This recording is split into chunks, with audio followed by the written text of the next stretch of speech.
A minha amizade com o José Saramago é natural também da Gulgã, É verdade, não da falamos Azinhaga. Fiz uma vez uma canção a meios com ele, foi. cuidado, respeitinho. Com o Prémio Nobel, não é? Sou coautor de um Prémio Nobel. Calhou realmente uma vez isso acontecer.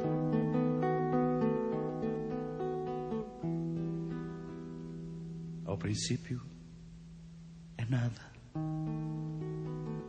Um sopro apenas. Um arrepio de escamas. Um perpassar de sombra. Como de nuvem marinha que se esgarça nos radiais tentáculos da medusa. Não se dirá que o mar se comoveu e que a onda vai formar-se deste frêmito. No embalo da água oscilam peixes e das algas.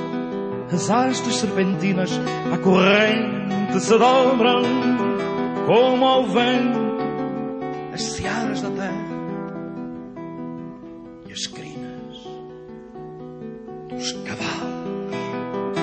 Entre dois infinitos de azul, a onda vem toda de sol, vestido e rebrilhante, líquido corpo de reflexos cegos.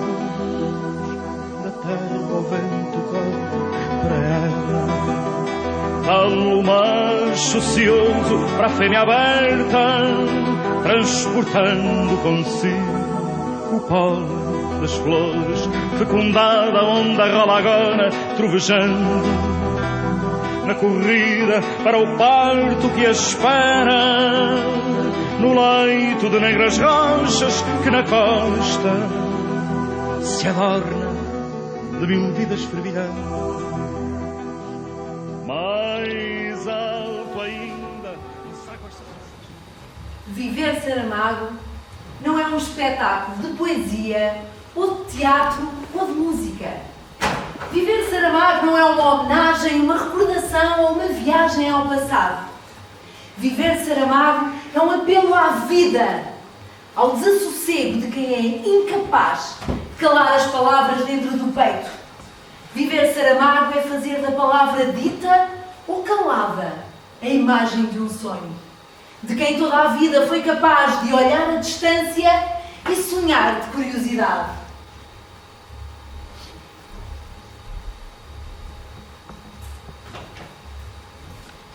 Hoje vivemos Saramago com a vontade de, a seu exemplo, sermos capazes de dar futuro à nossa aldeia, porque afinal só é possível amar na partilha e no respeito pela diversidade. Queremos hoje aqui nesta sala os nossos corpos Já criaram tantas personagens. aplaudidas por vós, viver Saramago, viver a sua obra, viver as suas raízes, como as vivemos naquele dia em que todas as portas da nossa Azinhaga se abriram para o receber e às suas pequenas memórias. Nesse dia, a nossa aldeia foi uma enorme cheia de abraços, de lágrimas, de sorrisos. Como se as oliveiras de Saramago regressassem todas. E os freixos e os pássaros da beira do rio fossem os campinos da nossa Lesíria, em cavalgadas de liberdade por entre papoilas vermelhas.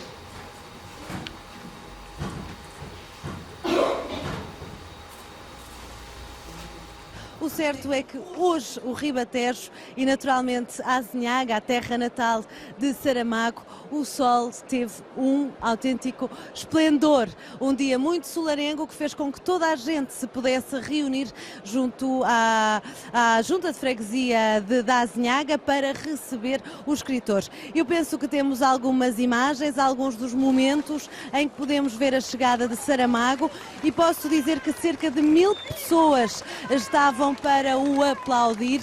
Eram pessoas não só habitantes da terra, convidados, como também depois se fez ouvir a música da Sociedade de Recreio Azinhaguense, 1º de dezembro, o rancho folclórico, os campinos da Azinhaga E depois seguiu-se um cortejo a passo lento, pois as pessoas querem abraçar o nosso Prémio Nobel, até porque ele hoje faz anos, 84 anos, e neste momento eu encontro-me aqui num sítio chamado SIC, na Sociedade Industrial das Conservas, uma antiga fábrica abandonada e que Saramago escolheu para lançar aqui o seu livro Pequenas Memórias. Eu neste momento encontro-me com o autor, depois da apresentação, onde podemos ouvir aqui Luís Pastor, João Afonso, Lourdes Castro a cantarem os seus cantarem os seus poemas. José Saramago, balanço de um dia que lhe foi tão caro e tão bom para todas estas pessoas. Balanço? Eu não sei como é que se pode fazer um balanço. Há pouco dizia, não podia chorar, porque estavam aqui muitas pessoas. Claro. Não é que eu já estive aqui outras vezes, quando foi do Prémio Nobel, claro, e outras vezes sem nenhuma outra razão que não fosse o querer cá vir. Mas já inaugurou aqui também a sua biblioteca. E estiveram pessoas e tudo mais. E, portanto, enfim, sou estimado aqui, é natural. Agora, o que eu não esperava era isto. Tantas pessoas. Eu esperava tantas pessoas, não esperava tantos presentes. Tanto carinho, tantos presentes. Os presentes ainda é o de menos. Embora, evidentemente, as pessoas escolheram-nos, compraram-nos, fizeram-nos, em alguns casos. Portanto, devo estar grato, devo estar agradecido, e estou. Mas eu sei que também os atraiu a ideia de que isto, no fundo, era uma festa, era um encontro, era uma festa de encontro. Mas podiam ter vindo menos, e podiam ser menos carinhosos, não. Afogaram-me em carinho, em abraços, em beijos, pessoas que eu mal me lembrava já, e que se fizeram reconhecer. E então, quando já não era só o garoto que eu fui, era também, nos tempos que passaram, todas as vezes que vim cá, e assisti ao crescimento desta terra, mas era realmente, sobretudo, o tempo em que tinha a idade destes garotos que aqui estão. Esse tempo é recortado aqui neste livro, as pequenas memórias. Pensa que as pessoas vão ficar a conhecer melhor José Saramago, vão ter, no fundo, a chave para muitos dos seus livros, perceber quem é este autor? Talvez sim, eu acho que sim, mas a mim o que me importa, sobretudo, é isto. E que é a pergunta que é ver que se eles me ajudam a encontrar a resposta para esta pergunta. Como é que uma criança nascida aqui, sem meios, muito mais pobre do que estas que aqui estão, que já têm outra qualidade de vida, como é que foi possível que eu possa ter voltado hoje aqui à Terra, com 84 anos, que são realmente muitos, mas enfim, que remédio tenho eu se não aguentar, com o meu passado, com os meus livros, com aquilo que aconteceu, o Prémio Nobel e outras coisas mais e tudo. Como é que foi possível? E eu sei que não há resposta, porque teria que procurar e encontrar todos os momentos que foram decisivos, e eu também não sei quais momentos foram decisivos. Há uma coisa assim que eu sei, é querer pensar, pelo menos querer pensar que a minha vida valeu a pena. Todas as vidas valem a pena, exceto as más vidas, as péssimas vidas, aqueles que nem mereciam a vida. Mas enfim, eu acho que de uma forma um pouco especial, creio que a minha vida valeu a pena. E o encontro aqui com os meus azinhaguenses, com os meus conterrâneos, também me veio dizer isso. E também o tomo como eu diz, continua a viver, continua a trabalhar. E isso é o que eu prometo fazer, não tenho mais nada para dar senão isto. Muito obrigada, José Saramago. Viajamos em algumas obras de José Saramago, como se a sua avó o esperasse na soleira da porta. Como se este teatro fosse a pobre casa onde um dia nasceu uma criança igual a cada um de nós, na humildade e na generosidade de uma família que podia ser a nossa. Viajamos hoje por algumas das suas obras. As Pequenas Memórias, O Levantado do Chão, publicado há 35 anos, o Ensaio sobre a Cegueira, publicado há 20 anos. E queremos fazer dessas obras a nossa inspiração para novos trabalhos que desejamos no futuro sejam também vossos. Olhem para este espetáculo como um exercício de paixão de um homem que um dia se fez do tamanho do mundo, sem nunca se esquecer que um pequeno saco de azeitonas e uma broa podem ser o mais apetecível dos lanches e a magia dos campos, a mais bela das paisagens. Esta é a inspiração do mais fantástico de todos os escritores, que podemos hoje dizer com orgulho: é nosso! Estas simples palavras que hoje aqui vamos beber contigo, José, não são nossas. São tuas e da tua aldeia. O nome da tua aldeia confunde-se com o teu, Saramago. Essa planta forte, de raízes bem fortes, que em tempos nesta azinhaga foi o alimento de muitos. Hoje, aqui neste teatro, somos nós os atores que te aplaudem, José!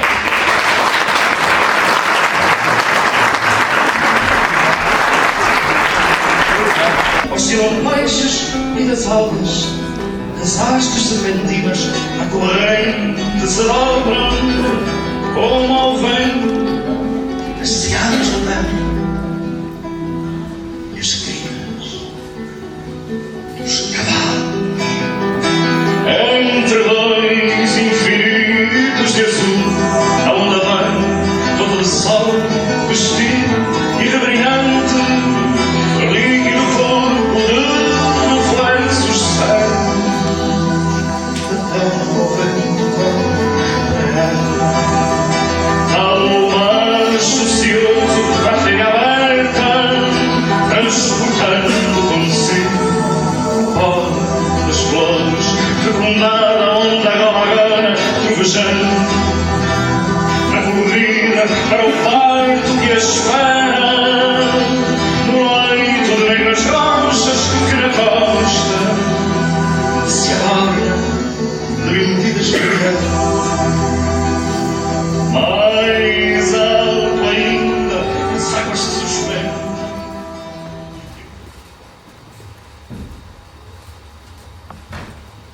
Atravessar sozinho os olivais, abrir caminho por entre os arbustos, os troncos, as silvas, as plantas trepadeiras que erguiam muralhas nas margens dos dois rios. Escutar sentado numa clareira sombria o silêncio, somente quebrado pelo bililar dos pássaros e o ranger das ramalhas sob o impulso do vento, passando de ramo em ramo na extensão dos salgueiros chorões que cresciam dentro d'água.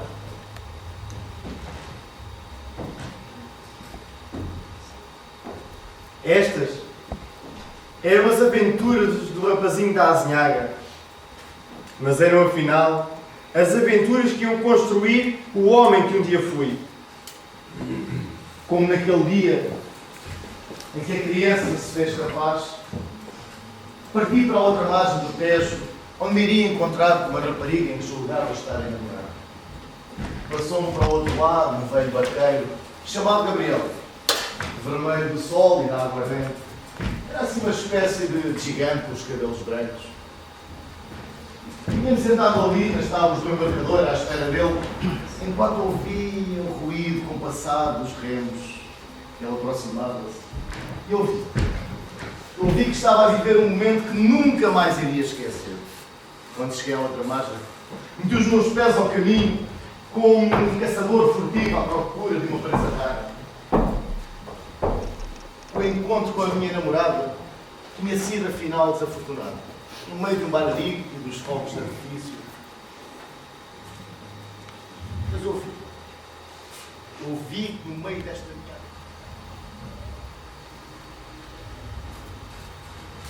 tempo houve em que Lisboa não tinha esse nome. Chamavam-lhe Olisipo quando os romanos ali chegaram, ou Lisibona quando a tomaram os mouros, que logo deram em dizer Axcuna, talvez porque não soubessem pronunciar a bárbara palavra. A minha Lisboa foi sempre a dos bairros pobres, e quando muito mais tarde as circunstâncias.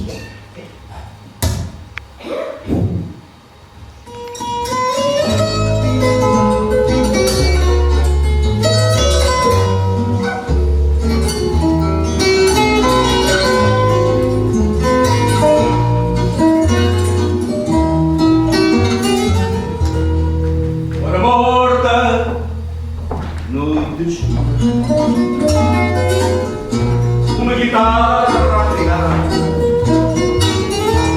mulher a cantar, um fado de amargura, e através da vidraça, enegrecida e quebrada,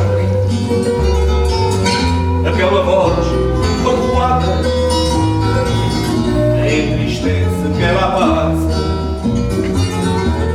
Vielas de Alfama, ruas da Lisboa antiga, não há fado que não diga coisas do vosso passado. Vielas de Alfama, beijadas pelo luar, sem bater a mão.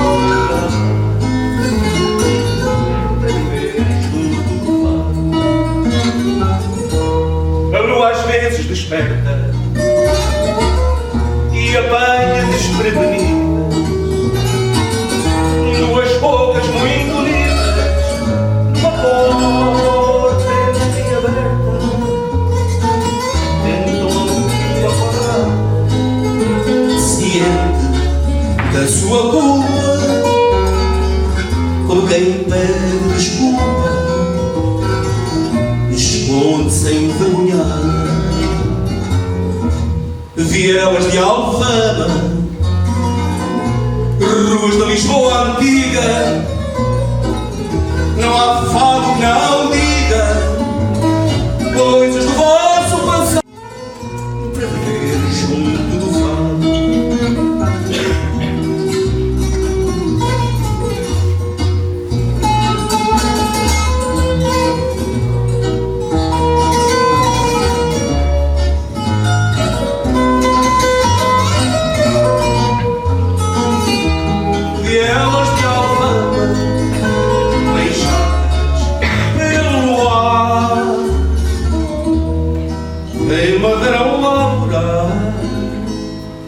Para viver junto do fado.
Um homem,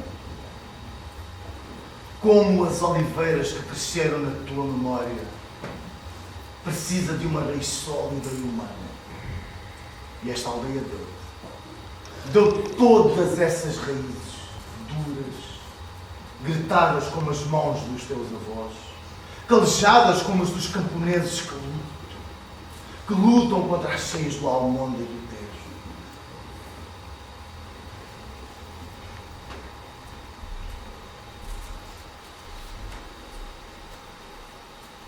Como tu dizias, José, o homem e o seu futuro são produto do acaso.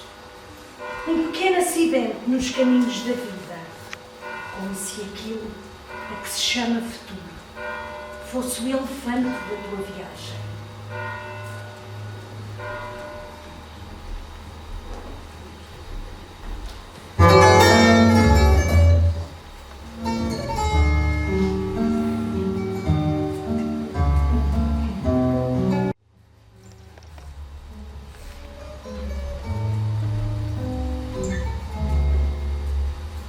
Sabemos, José, que nunca mais viste o lagarto verde quando tu olhaste no campo, enquanto um homem se aliviava numa mulher de saias ao vento e pés fugidos. Em Lisboa, conforme nos contaste nas tuas palavras a uma cidade, continuaste a preferir os bairros pobres. Nessa Lisboa que nos contaste no Desassossego de Ricardo Reis, continuaste a preferir a cidade da gente do pouco ter e do muito sentir, ainda rural nos costumes e na compreensão do mundo. Eram essas as raízes da nossa aldeia, eram elas que te seguravam.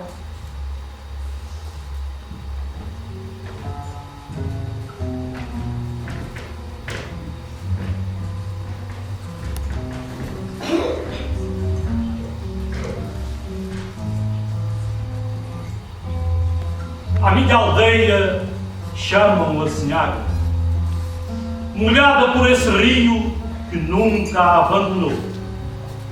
Imagino que desde a criação do mundo, a menos de 1 quilómetro das últimas casas, o Almonda, que é o nome do rio da minha aldeia, junta-se com o Tejo. A terra é plana, lisa como a palma da mão. A criança que fui nunca viu a paisagem tal como o adulto em que se tornou. A criança estava sempre, essencialmente, na paisagem e sempre procurou fixar-se em coisas que pudesse tocar com as mãos.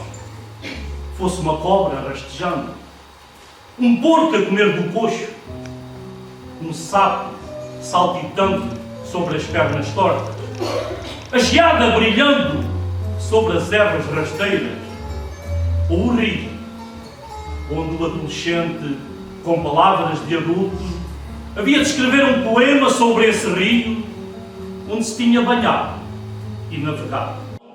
É o mais belo rio que corre na minha aldeia.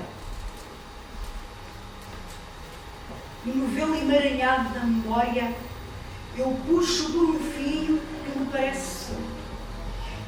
Devagar me liberto, com medo que se me desfaça nos dedos. Era um fio longo, comprido, verde e azul. Tinha o cheiro a limos frescos. Tinha a macieza quente do lodo vivo. Era um rio. Corre-me agora nas mãos molhadas. Toda a água me passa pelas palmas abertas. E de repente, eu já não sei se as águas nascem de mim ou se para mim fluem. E eu continuo a puxar, mas desta vez não só pela memória apenas, mas pelo próprio corpo do rio.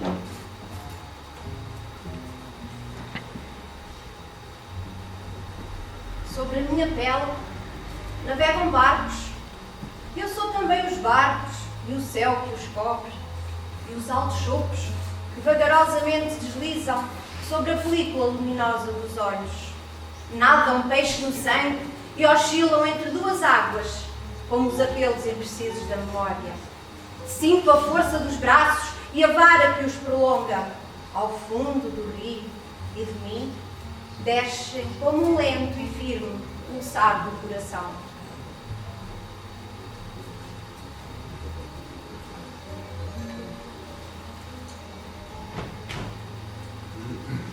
Aí se fundem numa só verdade as lembranças confusas da memória e o vulto anunciado do futuro. Uma ave sem nome desce não sei de onde e vem pousar na proa rigorosa do barco.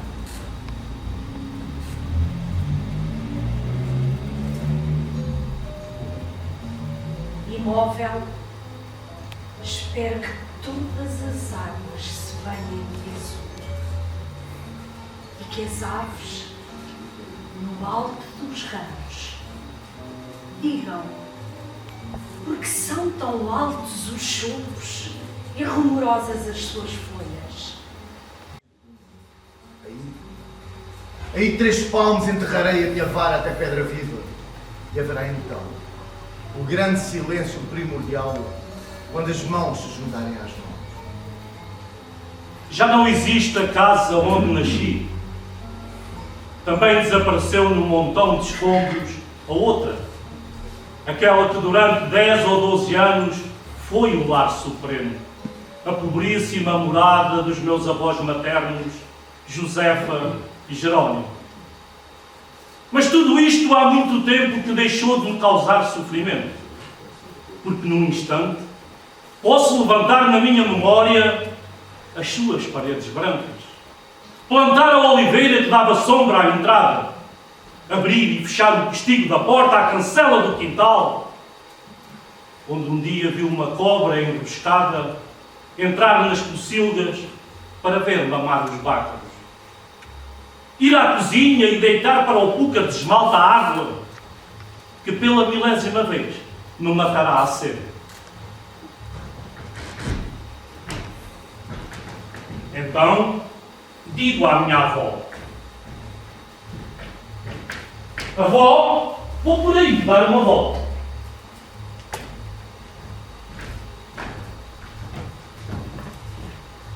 Zé.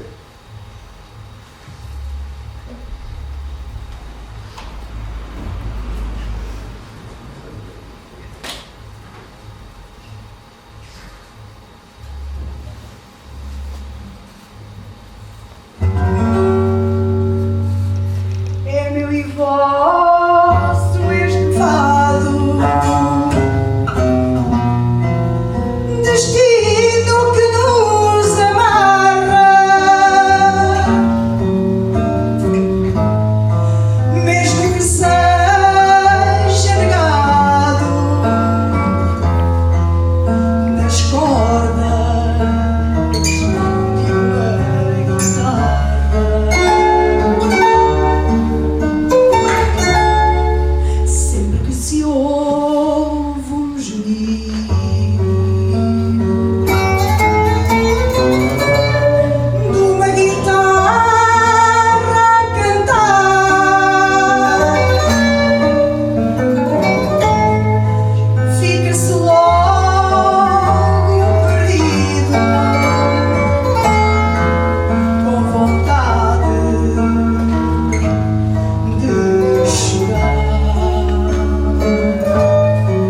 Se às vezes numa rua, num lugar,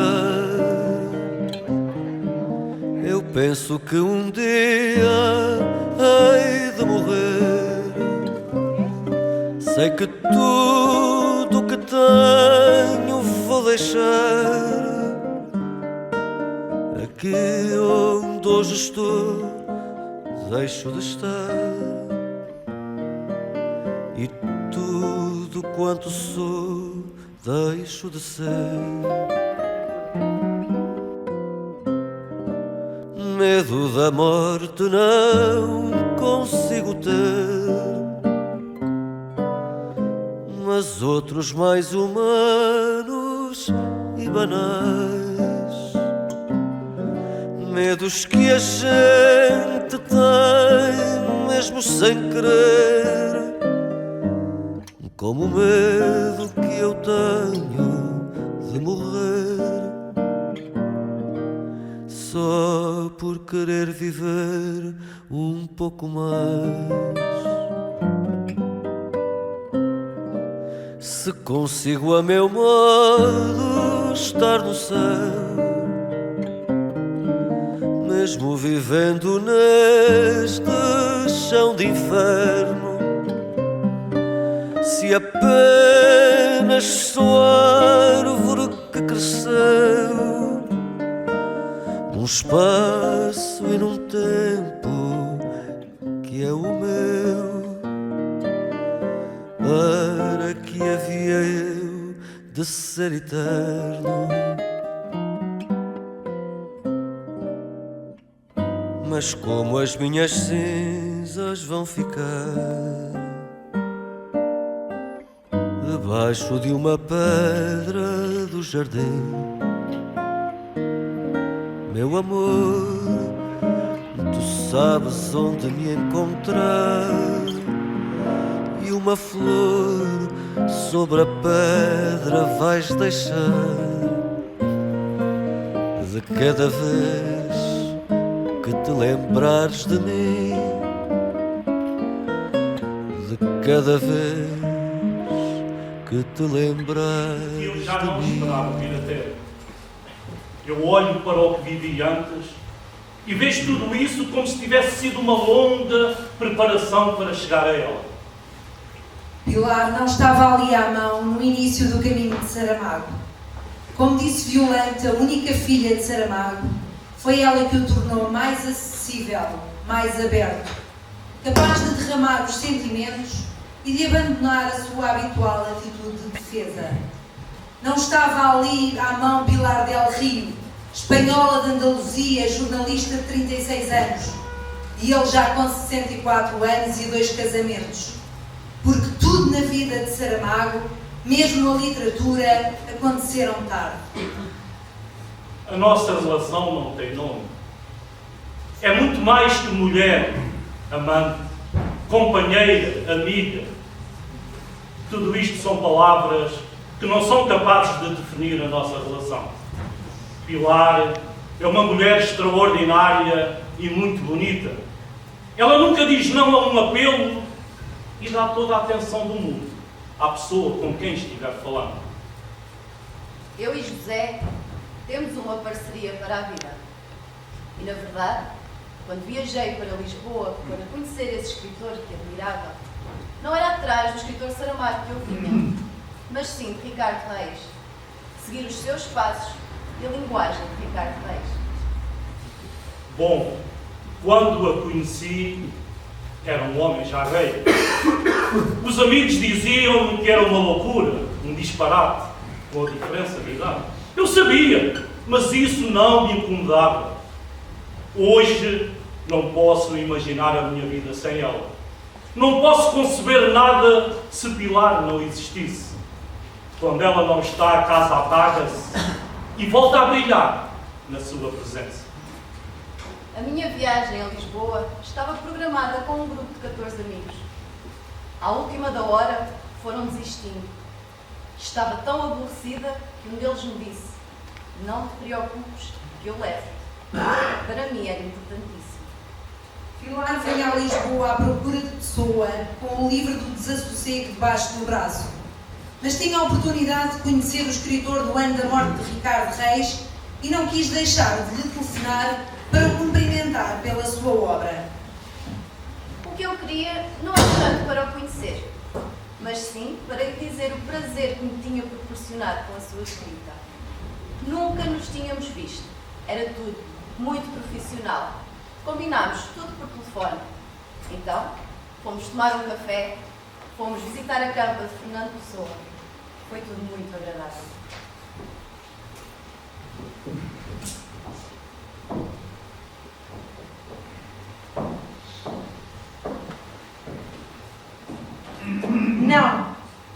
Não há morte. Nem esta pedra é morta, nem morto está o fruto que tombou. Dá-lhes vida o abraço dos meus dedos. Respiram na cadência do meu sangue, do bafo que os tocou. Também um dia, quando esta mão secar, na memória de outra mão perdurará. Como a boca guardará caladamente o sabor das bocas que beijou.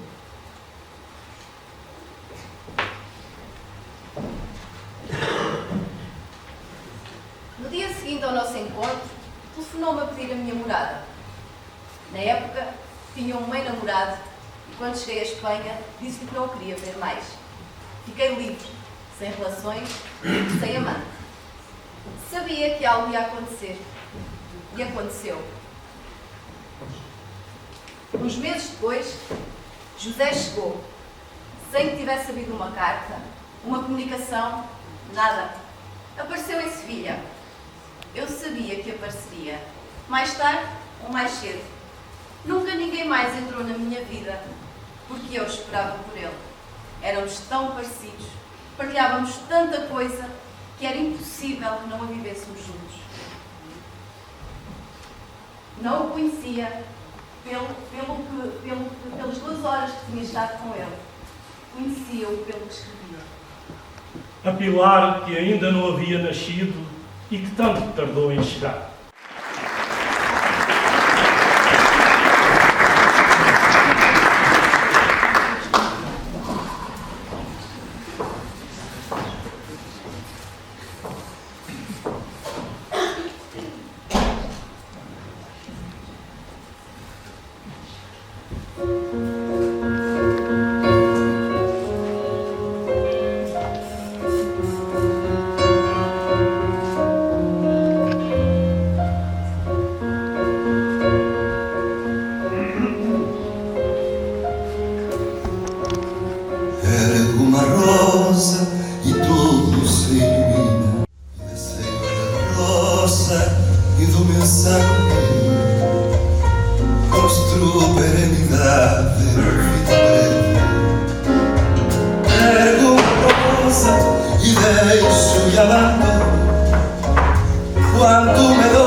altura chegou ao teu andar a graça de camurça com que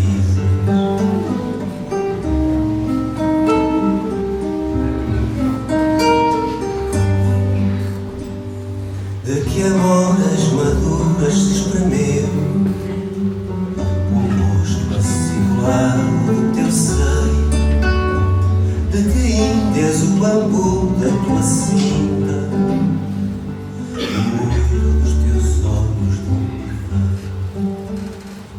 a que balanço de andas. Tens 90 anos, avó. És velha, dolorida. Diz-me que foste a mais bela rapariga do teu tempo. Que eu acredito. Não sabes ler. Tens as mãos grossas e deformadas. Os pés encurtiçados. Carregaste à cabeça toneladas de restolho e lenha, albufeiras de água.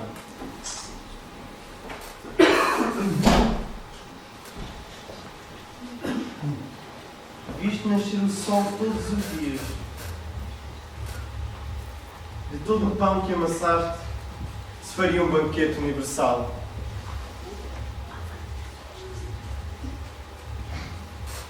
Criaste pessoas e gado. Meteste os vacas na tua própria cama quando o frio ameaçava gelá-los.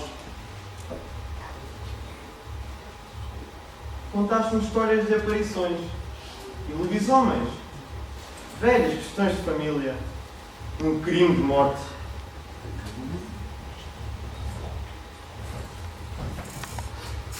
Trave da tua casa, lume da tua lareira, 7 vezes engravidaste e 7 vezes desta à luz.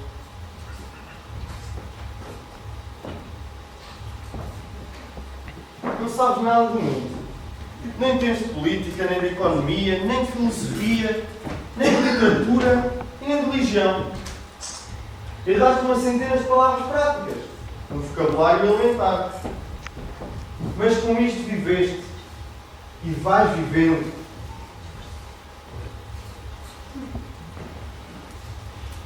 És sensível às catástrofes e aos casos de lua, aos casamentos de princesas e ao roubo dos coelhos da vizinha.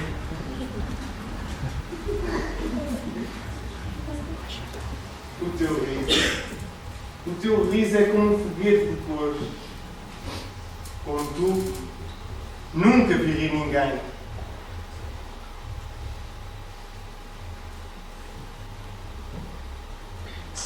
Aperta a tua mão calosa. Passo a minha mão pela tua face enrijada e pelos teus cabelos brancos, partidos pelo peso dos carregos. E continuo a não entender. Foste bela, e bem vês que és inteligente, porque foi então que te roubaram o mundo.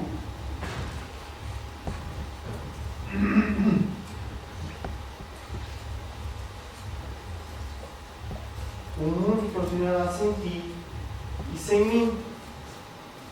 Não teremos de um ao outro o que mais importava. Fico com esta culpa de que não me acusas. E isso ainda é pior.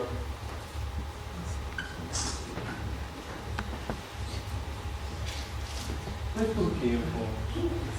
Porque sentas tu na soleira da tua porta, aberta para a noite imensa e estrelada, olhas para o céu de que nada sabes e por onde nunca viajarás, para o silêncio dos campos e das árvores assombradas, e dizes, com a tranquila serenidade dos teus 90 anos e o fogo da tua adolescência nunca perdida. O mundo é tão bonito e eu tenho tanta pena de morrer. É isto que eu não entendo. Mas a culpa também não é tua.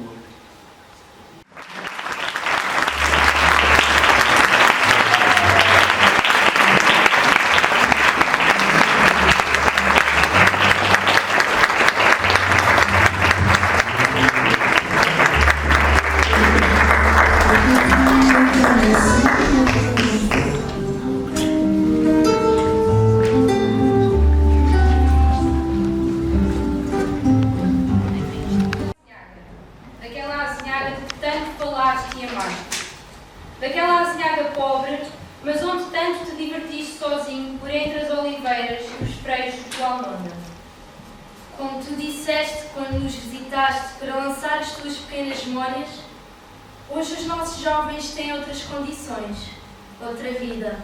Mas sabes, esta nova azinhaga foi também construída pelos teus avós, que aqui deixaram as suas raízes de esperança, para que hoje o tempo fosse diferente.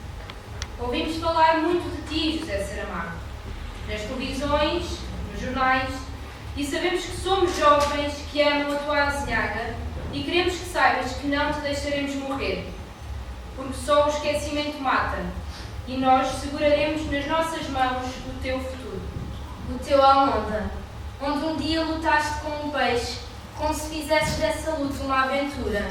Continua aqui a banhar os pés da tua aldeia, e agora percebemos a necessidade de o salvar, para que ele continue a ser o mais bonito rio da tua aldeia.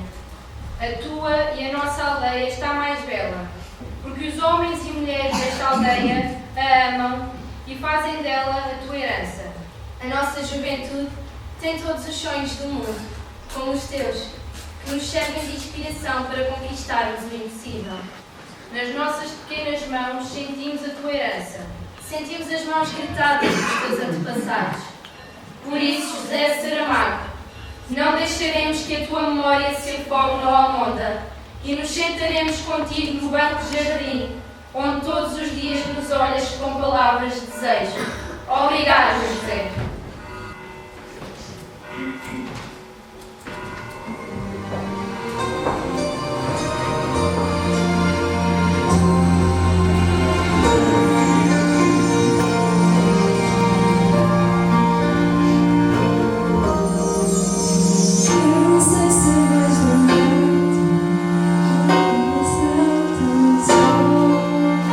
Coração tão vagabundo.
passado que me espreita.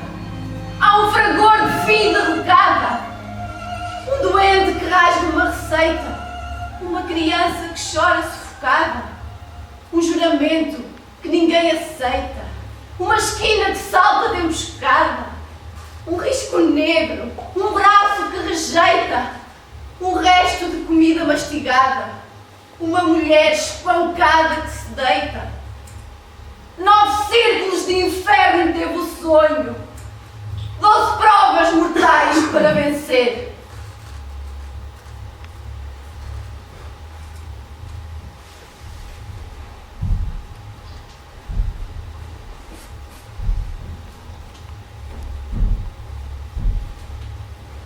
Isto há de passar. Esta cegueira branca não é mais que um castigo. Deixem-me sair! Ficamos todos!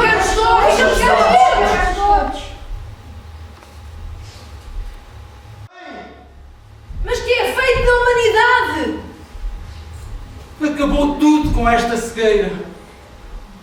Deixem-me sair! Deixem-me sair! Ficamos todos!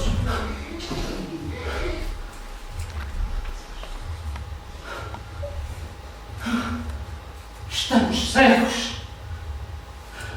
Estamos cegos.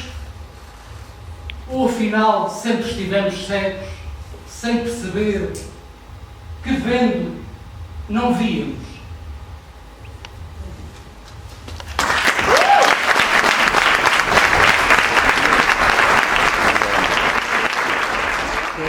Em poucos minutos tenta dar uma imagem de sua obra literária, vem-lhe à boca uma série de paradoxos.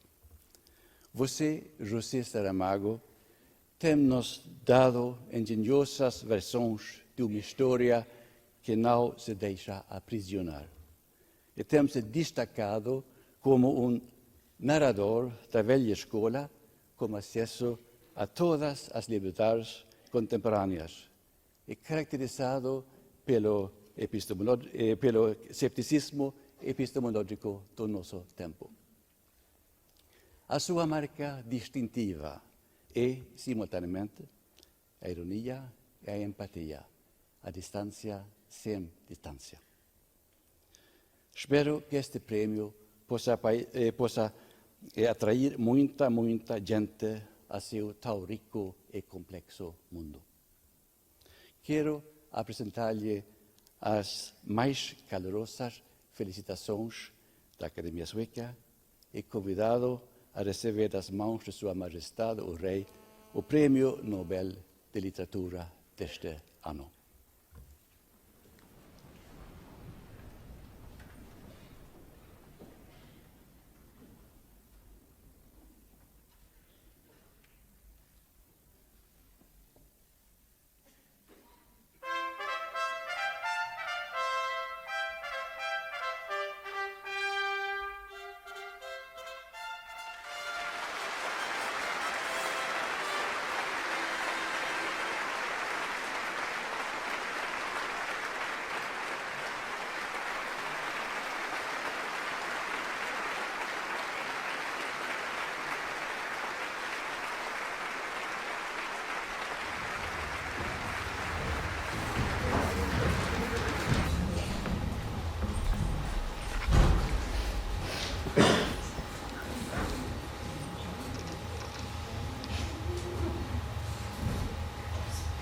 O homem mais sábio que conheci em toda a minha vida não sabia ler nem escrever. Às 4 da madrugada, quando a promessa de um novo dia ainda vinha em terras de França, levantava-se da enxerga e saía para o campo, levando ao pasto a meia dúzia de porcas, de cuja fertilidade se alimentavam ele e a mulher. Viviam desta escassez os meus avós maternos, da pequena criação de porcos, que depois do desmame eram vendidos aos vizinhos da aldeia, a Sinhaga de seu nome, na província do Ribatejo. Chamavam-se Jerónimo Melrinho e Josefa Caixinha. esses avós, e eram analfabetos um miúdo. No inverno, quando o frio da noite apertava ao ponto de a água dos cântaros gelar dentro da casa, iam buscar às pocilgas os bácaros mais débeis e levavam-nos para a sua cama. Debaixo das mantas grosseiras, o calor dos humanos livrava os animalzinhos do enregelamento e salvava-os de uma morte certa. Ainda que fossem gente de bom caráter, não era por primores de alma compassiva que os dois velhos assim procediam. O que os preocupava, sem sentimentalismos, nem retóricas, era proteger o seu ganha-pão, com a naturalidade de quem, para manter a vida, não aprendeu a pensar mais do que o indispensável. Ajudei muitas vezes este meu avô Jerónimo nas suas andanças de pastor. Cavei muitas vezes a terra do quintal anexo à casa e cortei lenha para o lume. Muitas vezes dando voltas e voltas à grande roda de ferro que acionava a bomba. Fiz subir a água do poço comunitário e a transportei ao longo. Muitas vezes às escondidas nos guardas das searas, fui com a minha avó, também pela madrugada, munidos de ancinho, panal e corda, a recolher nos restolhos a palha solta que depois haveria de servir para a cama do gado. E algumas vezes, em noites quentes de verão, depois da ceia, meu avô me disse: José, hoje vamos dormir os dois debaixo da figueira. Havia outras duas figueiras, mas aquela certamente por ser a maior, por ser a mais antiga, por ser a de sempre, era para todas as pessoas da casa a figueira. Mais ou menos por antonomasia, palavra erudita que só muitos anos depois viria a conhecer e a saber o que significava. No meio da paz noturna, entre os ramos altos da árvore, uma estrela aparecia e depois lentamente escondia-se por trás de uma folha. E olhando eu noutra direção, tal como um rio correndo em silêncio pelo céu côncavo, surgia a claridade opalescente da Via Láctea, o caminho de Santiago, como ainda lhe chamávamos na aldeia. Enquanto o sono não chegava, a noite povoava-se com as histórias e os casos que o meu avô ia contando. Lendas, aparições, assombros, episódios singulares, mortes antigas, zaragatas de pau e pedra, palavras de antepassados, o incansável rumor de memórias que me mantinha desperto e ao mesmo tempo que suavemente me acalentava. Nunca pude saber se ele se calava quando se apercebia de que eu tinha adormecido, ou se continuava a falar para não deixar em meio a resposta à pergunta que invariavelmente lhe fazia nas pausas mais demoradas que ele calculadamente metia no relato. E depois, talvez repetisse as histórias para si próprio, quer fosse para as não esquecer, quer fosse para as enriquecer, com peripécias novas. Naquela idade minha e naquele tempo de nós todos, nem será preciso dizer que eu imaginava que o meu avô Jerónimo era senhor de toda a ciência do mundo. Quando à primeira luz da manhã o canto dos pássaros lhe despertava, ele já não estava ali.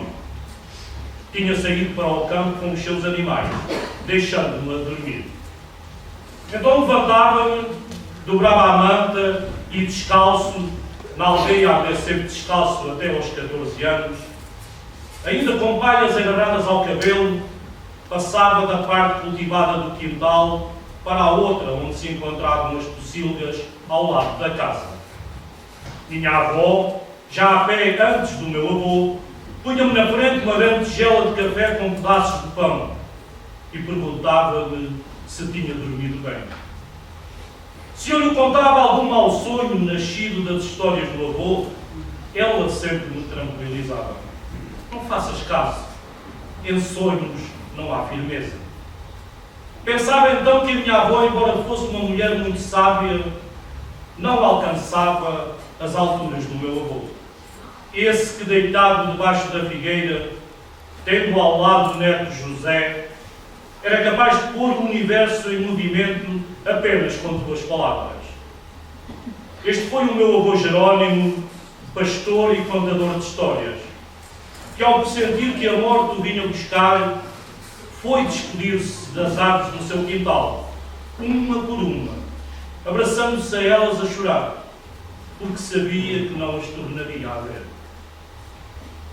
Ao pintar os meus pais e os meus avós com tintas de literatura, transformando-os de simples pessoas de carne e osso que haviam sido, em personagens novamente e de outro modo construtoras da minha vida, estava, sem o perceber, a traçar o caminho por onde as personagens que viessem inventar as outras, as efetivamente literárias, iriam fabricar e trazer os materiais e as ferramentas que finalmente, no bom, no menos bom, no bastante e no insuficiente, no galho e no perdido, naquilo que é defeito, mas também naquilo que é excesso, acabariam por fazer de mim a pessoa em que hoje me reconheço.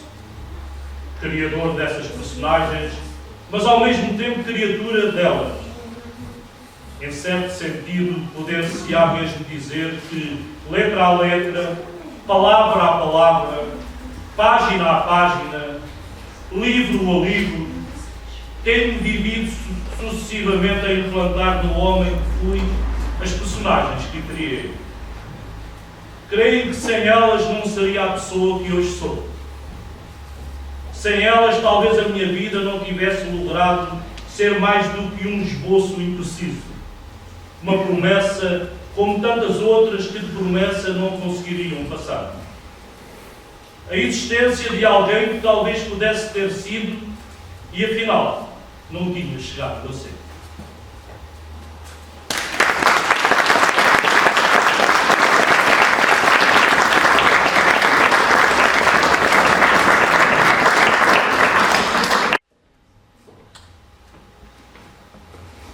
Um fado Alberto para um poema de José Saramago, Aprendamos o Ritmo.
Fome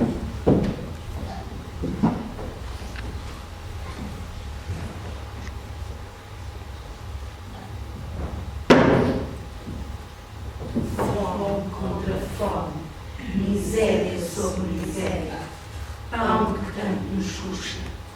Fome contra fome, miséria sobre miséria, pão que tanto nos custa. Fome contra fome, miséria sobre miséria, pão que tanto nos custa. Fome contra fome, miséria sobre miséria, pão que tanto nos custa. Fome contra fome, miséria sobre miséria, pão que tanto nos custa. Quanto é a jornada agora, patrão? Deixa ver. Os outros pagarem para a rua. Pergunta ao feitor. Quanto é a jorna? Mais um vintém. Não chega para as minhas necessidades. Se não quiseres, mais fica. Haja quem queira. Oh, minha Mãe Santa, isto é que um homem rebenta com tanta fome. E os filhos? O que é que eu vou dar aos filhos? Não faças tantos, mulher. Manda os rapazes à lenha e raparigas ao rabisco da palha. Vou ter mais um filho. Vais ser pai. Não faz mal. Onde não comem 7, não comem 8. Do norte vêm trabalhadores com fome. Voltem para a vossa terra, os ratinhos. São ratos, vêm roer o nosso pão. Na nossa terra não há trabalho, só há pedra e torres, temos fome, somos beirões. Fome contra fome, miséria sobre miséria, pão que tanto nos custa. Fome contra fome, miséria sobre miséria, pão que tanto nos custa. Fome contra fome, miséria sobre miséria, pão que tanto nos custa. Fome contra fome, miséria sobre miséria, pão que tanto nos custa. Não nos chames ratinhos. Temos fome. Também nós, se aceitares trabalhar por essa miséria, ficamos nós sem comer. Dizem os do norte, trabalhamos. Por esse salário, não. A gente aceita o salário. Diz o feitor. Arredem! Deixem os homens trabalhar. Não trabalharão. Diz o feitor. Trabalhem, mando eu. Irmãos, juntem-se a nós. Já foi dito, trabalhamos. Veio a guarda e empurrou-os do sul. Diz o sargento. Quer que os leve presos. Não vale a pena. São os desgraçados, umas bestas. Fome contra fome, miséria sobre miséria, pão que tanto nos custa.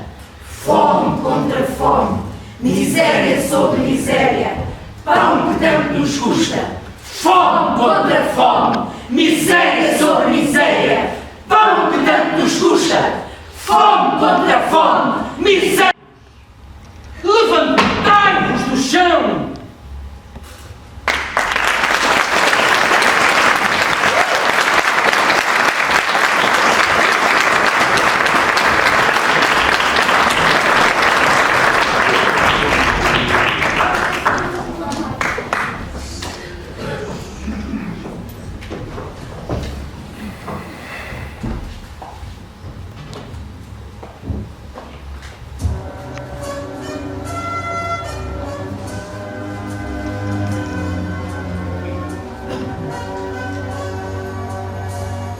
Que venha o sol, o vento, as flores, várias canções, todas as cores, guerras esquecidas por amores.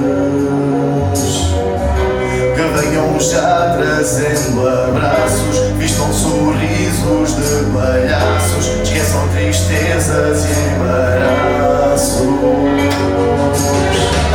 Que tragam todos os festejos e ninguém se esqueça de beijos, que tragam muitas de alegria, que a festa dura até ser dia.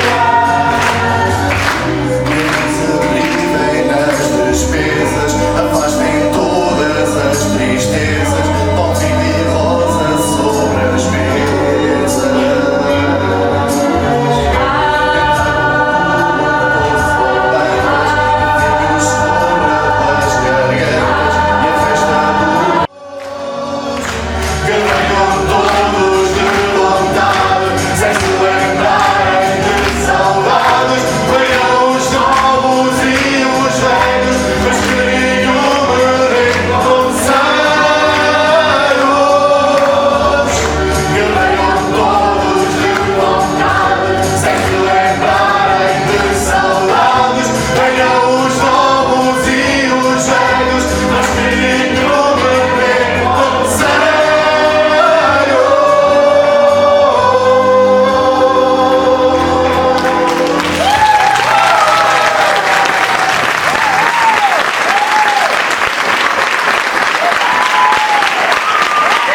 depressa, porque a nossa alegria são as vossas palmas.